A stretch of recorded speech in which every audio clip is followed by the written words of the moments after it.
yo soy Norma Méndez Díaz, mamá de Melisa Alfaro Méndez. Era una chica estudiante de periodismo. Empezó a trabajar en un semanario de izquierda que se llamaba Semanario Cambio, que era un poco contraria al Estado. Ella murió un 10 de octubre de 1991.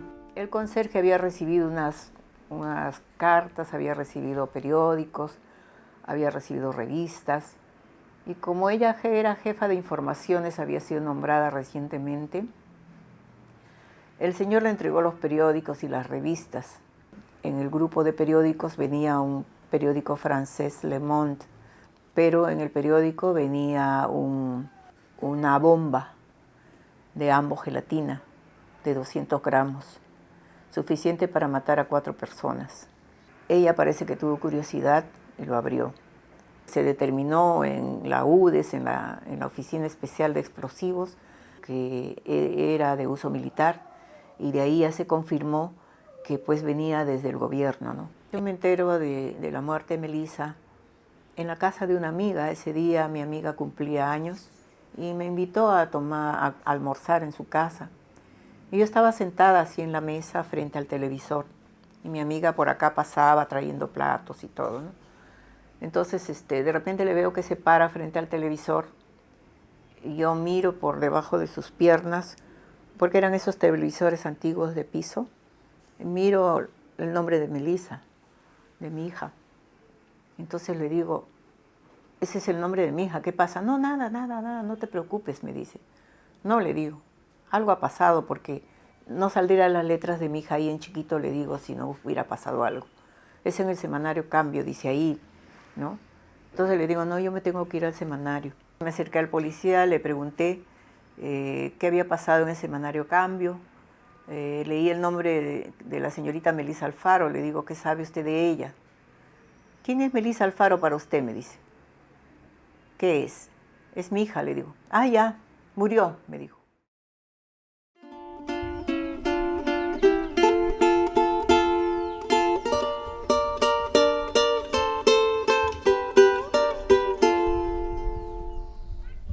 Bueno, los militares, para ellos todos los detenidos eran terroristas. Si encontraban indocumentados, de repente salían sin documento, entonces eran terroristas ya. Si eran estudiantes de la Universidad San Cristóbal, eran terroristas y lo detenían. Mi hermano Ricardo Carrión Faules era artesano, comerciante. Él ha ido a sacar su plata del banco de ahí en la tarde y ya no regresó esa tarde mi hermano. Fui al día siguiente a buscarle al banco y en el banco me han dicho que familiares trabajaban ahí, que había ido a sacar su dinero y había salido a las 11 de la mañana. Cuando salió, dice, de unos ratos, empezó una batida de las fuerzas del orden y posiblemente ahí habrán detenido. Y cuando he ido a la comandancia de 28 de julio, ahí habían bastantes mujeres que estaban al frente. Y yo pregunté, me decían que ayer en la batida a mi hijo, a mi esposo lo ha detenido, ahí está. Y yo también dije, desde ayer mi hermano no regresa. Nos han dicho un policía que mi hermano estaba detenido, cruelmente torturado. En un baño, creo, estaba amarrado su cabeza, su ojo vendado, su mano amarrado para atrás, estaba atado de manos y vendado su ojo, torturado. Entonces el policía nos dijo de que no se puede hacer nada, está a mando de un comandante Reyes, no sé qué, pero nunca hemos podido ubicar a ese señor para hablarle. Y luego de ahí, después de 3 días, mi hermano desapareció. Cuando hemos ido nos han dicho que ya no está, ya se lo han llevado no sé a dónde, ya no está, ya no está. Totalmente se ha negado. Por eso desde esa fecha yo no sabía a mi hermano dónde estaba. Al otro mi hermano de mi casa lo han detenido un 23 de agosto a las 5:30 de la mañana. Los militares entraron y lo detenieron a mi hermano y lo llevaron como 2, 3 cuadras. Ahí lo subieron al carro, dice, tenía un hermano menor que dormía con él le ha seguido y por eso yo corrí y ya no alcancé, mi hermanito estaba regresando llorando, ya se lo han llevado.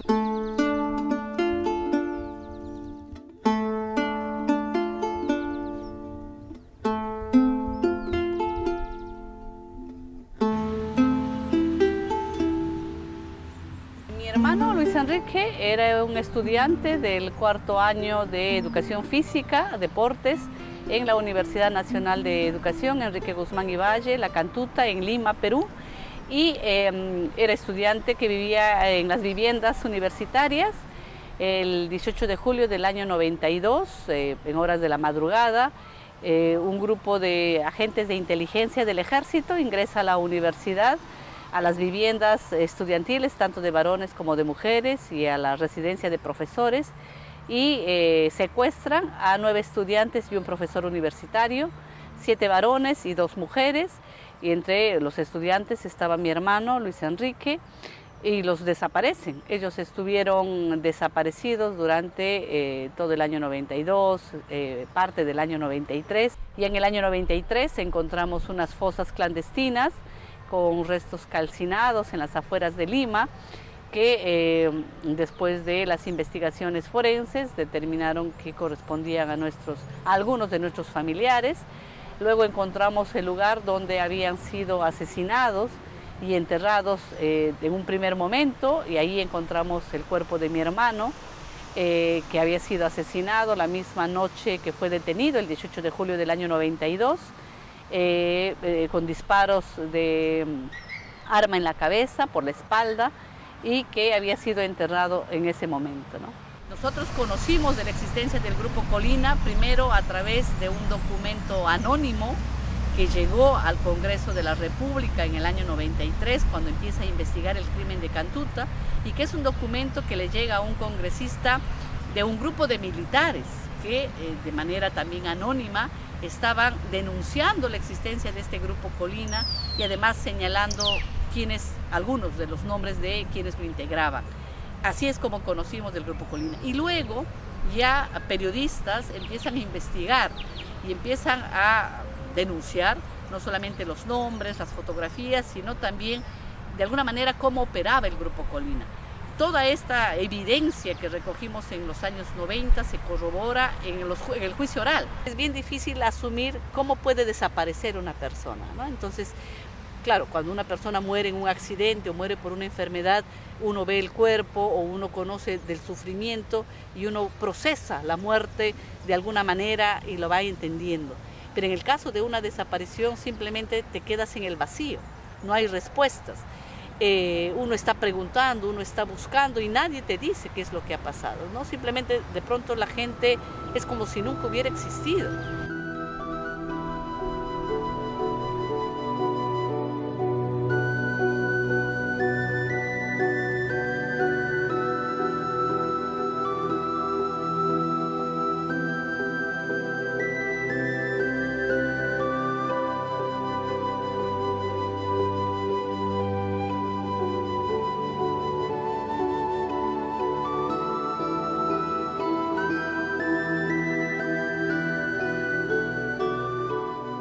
Para nosotros, los familiares, desde el mismo año 92, nos dimos cuenta de que el crimen que se había cometido contra nuestros familiares no era responsabilidad solo de unos cuantos militares de manera autónoma o aislada que habían cometido este crimen, sino que se evidenciaba que estaban siendo protegidos por el gobierno de turno y por las autoridades militares, porque era imposible obtener información, una información oficial, ¿no? Desde el ejército, que además controlaba la universidad, para que nos dijera qué es lo que había pasado. Entonces nosotros siempre estuvimos claros de que Fujimori, Montesinos, que era el asesor de inteligencia del gobierno, y el general Hermosa Ríos, que era el jefe del comando conjunto, estaban involucrados en este crimen, ¿no? Entonces, cuando Fujimori da estas 2 leyes de amnistía en el año 95, simplemente corrobora con su firma esta complicidad y este afán de impunidad para que no se investigara el crimen de La Cantuta en particular, pero todas las violaciones a los derechos humanos que se estaban cometiendo, ¿no? Entonces, y nos dimos cuenta pues que alcanzar justicia iba a ser bien difícil, ¿no? En el 2000 sucede el escándalo de los videos, se llaman Vladivideos. No se podía luchar contra él hasta que salieron estos videos en donde se compraba la prensa, se compraba a los políticos, se compraba todo. Entonces, cuando estalla el escándalo, Fujimori se va al Japón y renuncia por fax. Entonces se elige a Toledo, ¿no? Toledo entra al gobierno el año 2000 y en el 2004 él se vuelve a reinsertar al país dentro de la Corte Interamericana, hace convenio con la Corte Interamericana de Derechos Humanos, de protección de la población, ¿no? Entonces, él al reinsertarse, la Corte Interamericana sanciona esta ley de amnistía para estos militares. Entonces manda al Tribunal Constitucional que anule esta ley, ¿no? Y el Tribunal Constitucional de ese entonces tiene que anular el Poder Judicial, el Tribunal, todos anulan esta ley de amnistía. Y entonces recién yo puedo volver a tomar el caso de Melissa, recién, porque antes no se podía mover nada, porque nadie quería aceptarte el documento, nadie quería aceptarte la denuncia. Todos decían que había amnistía y que no se podía mover nada, no se podía hacer nada. Así que hemos estado como 10 años sin poder acceder a la justicia, sin poder pedirla, ni siquiera soñar con la justicia. Ahí recién la Comisión de la Verdad presentó en su informe más de 69.000 personas asesinadas.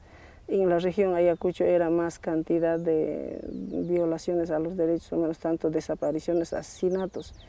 Después de la Comisión de la Verdad hemos exigido, tampoco otro gobierno entró, no pudo, no avanzó. También voluntad política de los gobernantes no avanzaban, entonces nosotros, pero sentíamos, nosotros teníamos esa fe que algún día vamos a alcanzar la justicia, algún día vamos a encontrar a nuestros seres queridos de las fosas clandestinas que están existiendo. Por eso hemos impulsado la ley de búsqueda de personas desaparecidas, gracias a la Cruz Roja Internacional, la Defensoría del Pueblo, doctor Eduardo Vega, la doctora Marisol Pérez Tello como congresista y otras organizaciones, ANFACEP, hemos logrado esa ley de búsqueda de personas desaparecidas.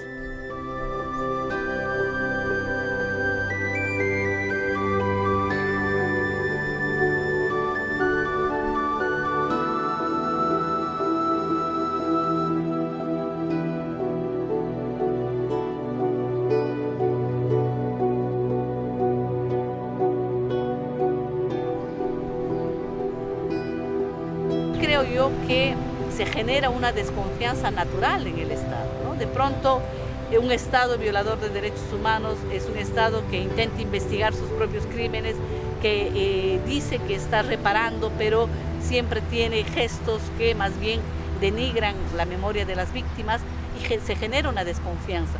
Y cuando se habla de la reconciliación, porque el Estado siempre usa la palabra reconciliación como un fin, como si eso va a caer de la nada, nos olvidamos que es el Estado quien tiene que reconciliarse con sus ciudadanos, a quienes victimizó, a quienes arrebató derechos, a quienes está estigmatizando, ¿no? Me sentí muy defraudada por la vida, ¿no? Porque yo vengo de una familia casi de militares. Mi papá, mis tíos han sido militares de la FAP, si bien de la Plana Menor, ¿no? Pero han sido militares. Mi papá pertenecía a la FAP. A mí me han enseñado que el policía, el militar es nuestro amigo, el militar nos protege, el Estado nos protege, la misma escuela nos enseña que el Estado es para eso, el gobierno de turno, los militares son para protegernos, ¿no? Y cuando sucede esto y es el Estado el que comete esto, para mí fue una desilusión muy grande. Peor, nos han traumado, señorita, nos han violado nuestros derechos. Las fuerzas del orden, en vez de protegernos de tanto dolor que estábamos pasando, sufrimiento con el sendero, igualito entra las fuerzas del orden del Estado y peor, nos han maltratado, han violado a mujeres, a jóvenes violando, han asesinado. Y eso no es justo, señorita, para nosotros. No hemos sido protegidos del Estado y hasta la fecha esos son policías militares que han asesinado a nuestros seres queridos que han detenido, no están detenidos, no están ni en cárcel. Por eso nosotros queremos justicia.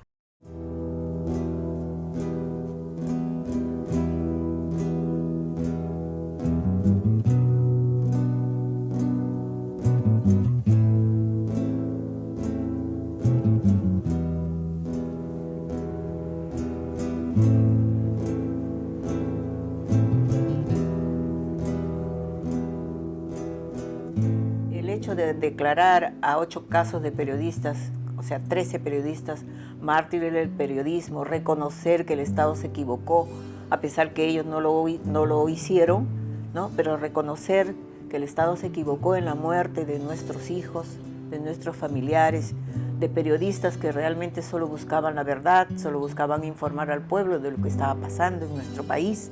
Estoy agradecida con el gobierno por haber dado este paso que es tan difícil para ellos. Por eso nosotros ahora, el 13 de diciembre del 2019, recibimos con mucha satisfacción, con alegría, este pedido de disculpas del Estado, pero mientras no haya justicia, yo, por ejemplo, no me voy a sentir totalmente reparada. Mi hermano Ricardo ha desaparecido, a él lo han detenido el 26 de julio de 1984 y hace el año pasado, 21 de julio, recién me han entregado el cuerpo de mi hermano, sus restos de mi hermano, y ya le he dado su cristiana sepultura. Su cruz está aquí porque de este lugar se ha exhumado, de una de estas fosas se ha exhumado a mi hermano, pero ya me ha entregado sus restos, ya le he dado su cristiana sepultura. También tengo otro hermano que en 1989, un 23 de agosto, ha sido detenido de mi casa. Ahí ese mi hermano estaba acá en el cuartel, detenido, pero ese mi hermano hasta ahora no sé, pero estará pues acá en uno de estos, de repente falta exhumar, o en uno de los exhumados estará, pero falta identificar. En el caso de la Cantuta, nosotros como familiares podemos decir de que algo de justicia hemos alcanzado.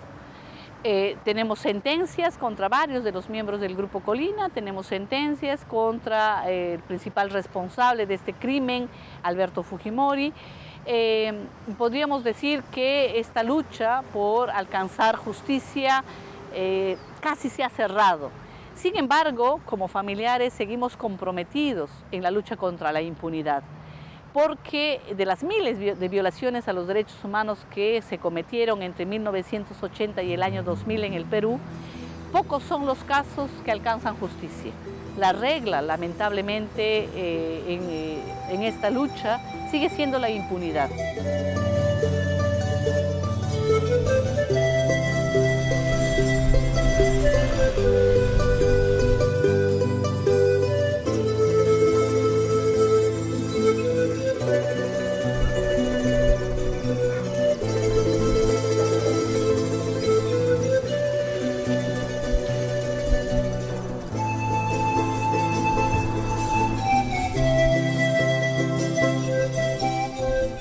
Por eso este lugar queremos que se construya el santuario de la memoria, que se conozca como un santuario, porque aquí han enterrado a muchos de nuestros familiares, a los peruanos, a los ayacuchanos.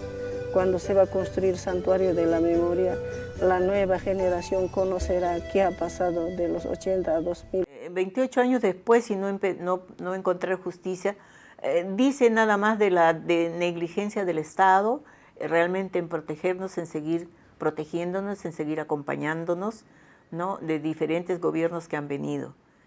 Son 28 años para mí, 35 años para otros, 37 años para otros, 25 para otros. El gobierno no solamente se debe preocupar de pedirnos disculpas, sino también de ver cómo, ¿no?, llegamos a justicia con mayor celeridad. Y esto depende de que se nombren más colegiados de derechos humanos, que se ocupen de los casos de derechos humanos. Este espacio en el cual nos encontramos el día de hoy, aquí el memorial El Ojo que Llora, es un espacio construido por un artista, Lika Mutal, desde la sociedad civil en memoria de todas y cada una de las víctimas.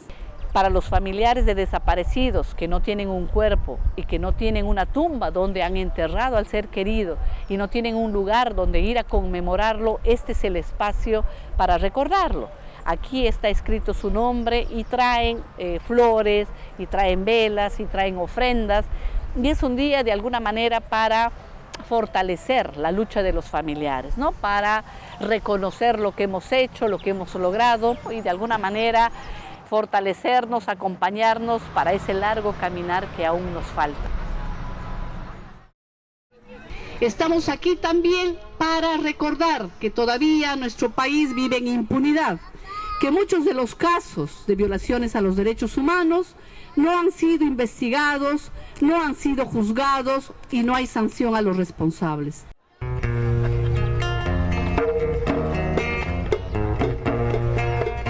Solo una breve salida.